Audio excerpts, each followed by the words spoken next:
அன்பு சகோதரர் பேசுகிறேன். நீண்ட நாளைக்கு பிறகு வலைவொலியில் வர்றேன். தயவுசெய்து இந்த இடைவெளிக்கு மன்னிக்கணும்னு சொல்லி உங்களை மன்னிப்பு கேட்டுக்கிறேன். இன்றைக்கு நான் பேசக்கூடிய தலைப்பு நேற்று இரவு சீமான் அவர்கள் விக்கிரவாண்டியில் நடைபெறுகின்ற இடைத்தேர்தல் பிரச்சார கூட்டத்தில் பேசுனதை நான் கேட்டேன். முதல்ல அவருக்கு என்னுடைய வணக்கத்தை தெரிவிச்சுக்கிறேன், ஒரு சல்யூட் அளிக்கிறேன். ஏன்னு கேட்டிங்கன்னா, அவ்வளவு அருமையான அறிவார்ந்த ஆக்கப்பூர்வமான பேச்சு. அதில் நான் கவனித்த ஒரே விஷயம் என்னன்னு கேட்டிங்கன்னா, எங்கேயுமே இலவசம் பற்றி பேசலை. நான் அதை விரும்புகிறேன். இலவசம் என்ற வார்த்தையை பயன்படுத்தாமல் பிரச்சாரம் செய்கின்ற ஒரு மனிதன், அவரை வரவேற்கணும். மக்கள் இந்த கையேந்திரத்தை நிப்பாட்டுங்க.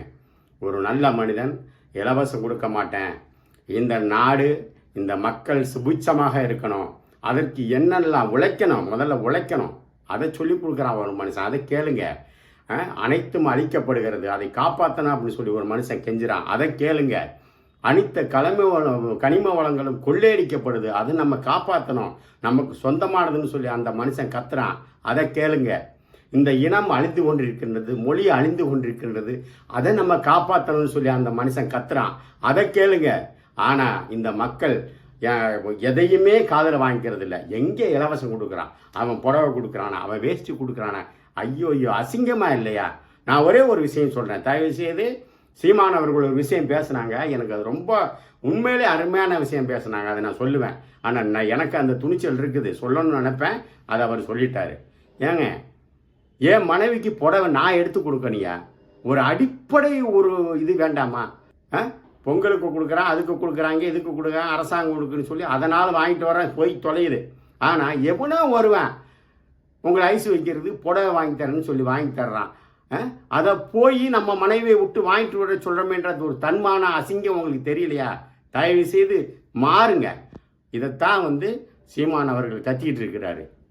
விஷயம் சொன்னார் மேடையில். ஏன்னா அவ்வளோ துணிச்சலா எந்த தலைவனும் பேச மாட்டான். ஏன்னா மக்கள் ஓட்டு போடுறவங்க என்னால் அந்த இப்போ இப்படி பேசுகிறான் அப்படின்னு சொல்லி யோசிப்பாங்கன்னு சொல்லி பேச மாட்டாங்க.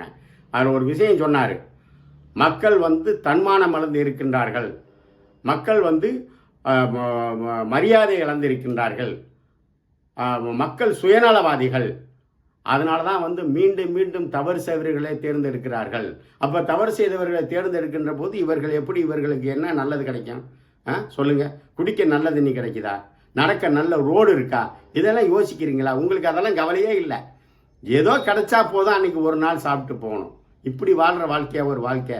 60 வருஷம் ஆச்சு, 70 வருஷம் ஆச்சு, இன்னை வரைக்கும் குடிக்க தண்ணியில், நடக்க ரோடில் அவங்க இன்ன வரைக்கும் ஆந்திராவை கேட்குறான், கர்நாடகா கேட்குறான், கோவிந்தண்டை கேட்குறான், குப்பண்டை கேட்குறேன்னு சொல்லி இன்ன வரைக்கும் ஏமாற்றிக்கிட்டு இருக்காங்க. நான் இந்த அரசாங்கம் அண்ணாக்களுக்கு செய்கிற மாதிரி எனக்கு தெரியல, எல்லாருமே அதான் செய்கிறாங்க, சும்மா ஏமாத்துகிற வேலை.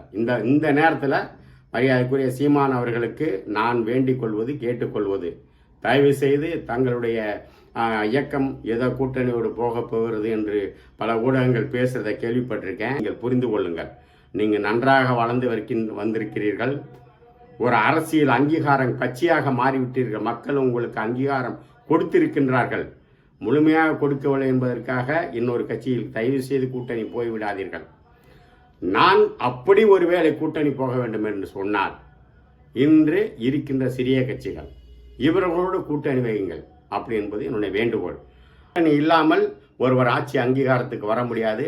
ஆட்சி அங்கீகாரத்துக்கு வர முடியாதவர்கள் தன்னுடைய எண்ணங்களை மக்களுக்கு வெளிப்படுத்தி முழுமையாக செயல்படுத்த முடியாது. அதனால் ஆட்சி அதிகாரத்துக்கு நீங்கள் வர வேண்டும், அதில் எந்த மாற்று கருத்தும் கிடையாது. ஏனென்று சொன்னால், இன்றைக்கு இருக்கின்ற தலைவர்களிலே ஒரு முன் உதாரணமாக இருக்கக்கூடிய தலைவர் நீங்கள். அதனால் இந்த தயவு செய்து கடந்த கால ஆட்சியில் இருந்த கூட்டணிகளோடு போய்விடாதீர்கள். மக்கள் அப்படிங்கிறது என்னுடைய கருத்து.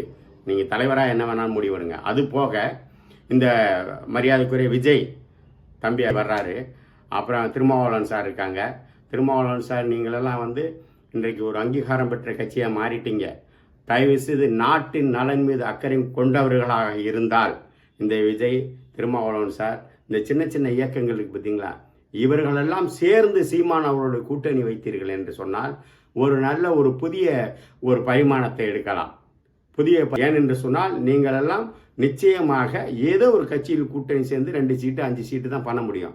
ஆனால் இவர்களோடு போகும்போது உங்களுக்கு இன்றைக்கு அங்கீகாரம் பெற்று விட்டீர்கள். மக்கள் மனதிலே நீங்களெல்லாம் ஒரு நிலையான கட்சியாக மாறிவிட்ட காரணத்தினால் விஜய் அவர்களுக்கு மக்கள் தொண்டர்கள் இருக்கின்ற காரணத்தினால் இவர்களோடு சீமான் அவரோட கூட்டணி சேர்ந்தீர்களானால் மக்களுக்கு நல்லது செய்யக்கூடிய ஒரு கூட்டணியாக மாறும். தயவு செய்து அதனால் நீங்கள் எல்லாம் உங்களுடைய எண்ணங்களை மாற்றும். சிறிய கட்சிகளெல்லாம் இன்று முதல் நிலையில் இருக்கக்கூடிய ஒரு சீமான் அவர்கள். அதனால் நீங்கள் எல்லாம் அவர்களோடு கூட்டணி வைக்கின்ற போது உங்களுக்கும் அந்த சீட்டு என்பது கூட கிடைக்கிறதுக்கு வாய்ப்பு அதிகமாக இருக்கின்றது. அதனால் நல்ல சமுதாயத்தையும் இந்த நல்ல நாட்டையும் உருவாக்க வேண்டும் என்று நீங்கள் நினைத்தீர்களானால் நீங்களெல்லாம் ஒன்றாக சேர்ந்து கூட்டணி வைத்தால் நிச்சயமாக ஒரு நல்ல ஒரு ஆட்சி அதிகாரத்தை கொடுக்கலாம், மக்களுக்கு நல்லது செய்யலாம்.